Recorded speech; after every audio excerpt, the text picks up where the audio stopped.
Welcome back, Salty Fam. If you haven't already, like and subscribe. So today we're going to get into the update with the Leah McSweeney lawsuit against Andy Cohen. And as it goes on, it's kind of looking worse and worse for Andy.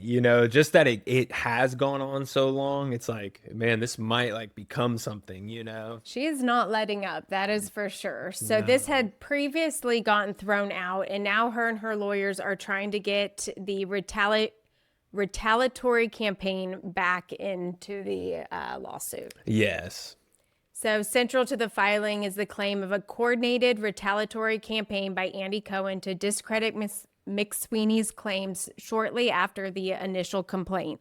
Cohen allegedly induced current and former Bravo affiliated personalities, nearly 24 housewives, to issue public statements disparaging McSweeney and supporting a March letter sent to the media outlets like TMZ, Page Six, and Variety. I mean, claiming nearly 24, that's a lot of people that she's saying. It was I know, all but a I do coordinated remember attack. those videos of like the housewives making a video like, I don't think there's any merit to this, blah, blah, blah. Like, Yeah. I do remember all of that going on. And I bet they did, but probably because that's just like what was going on. And like the fans for are like, sure. what do you think about it? What do you think about Very it? So they natural, all, yeah. it's not like they were like all did some interview where they just hated on her or Yeah. something. So 5 of the housewives were named, and it's Kyle Richards, Dorinda Medley, Heather Dubrow, Melissa Gorga, and Wendy Osefo, which are pretty big For top sure. names in all of their franchises. Yeah, those are definitely some of the heavy hitters, Yeah, that have a lot of weight with their words and everything Totally. like that. Probably like the bigger followings. They probably Yeah. listed them like size of followings to try to like, argue the impact or whatever. Right.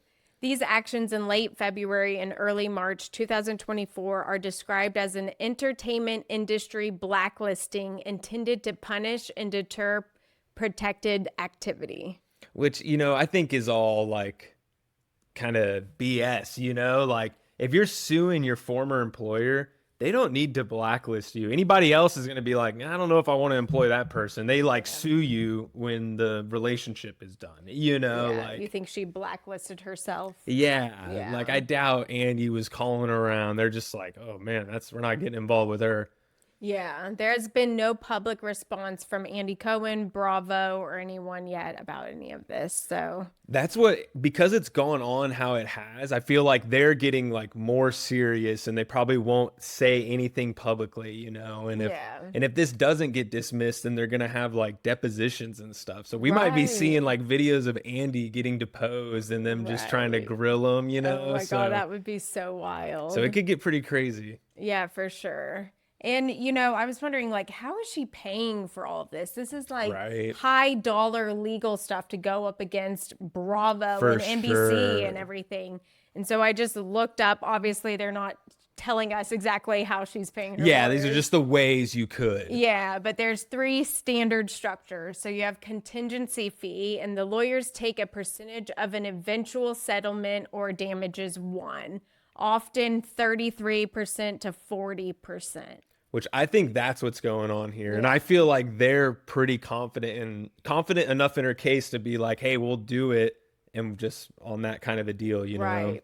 And then another option is hourly or blended retainer. She pays out of pocket for hours worked, which she would fund using her personal assets, income, and business revenues. I feel like that would be way more risky.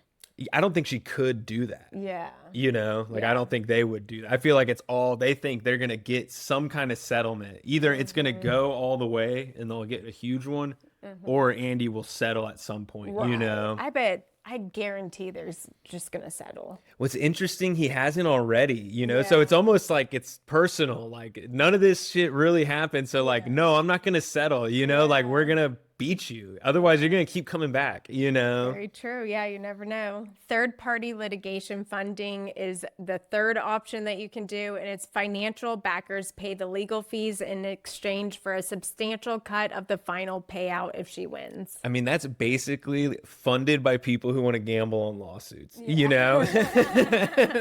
That is like literally what that is. That's so funny. It's a good way to look at it. It's just like For fun. They're like, I think he might win. I'll put some money in.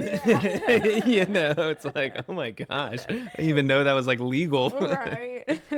Well, thank you for joining today, Salty fam. We'll see you later.